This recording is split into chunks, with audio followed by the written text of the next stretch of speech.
अगर आपको पूछा जाए कि डिसिप्लिन या मोटिवेशन, तो जाहिर सी बात है कि कुछ लोग कहेंगे कि डिसिप्लिन बेटर है, या फिर बहुत से ऐसे लोग होंगे जो कहेंगे मोटिवेशन बेटर है। तो मैं एक सीक्रेट आपसे शेयर करने वाला हूँ।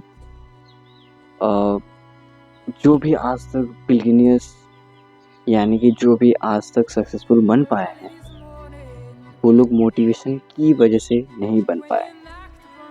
एंड जो भी जिम में गए हैं वो भी नहीं।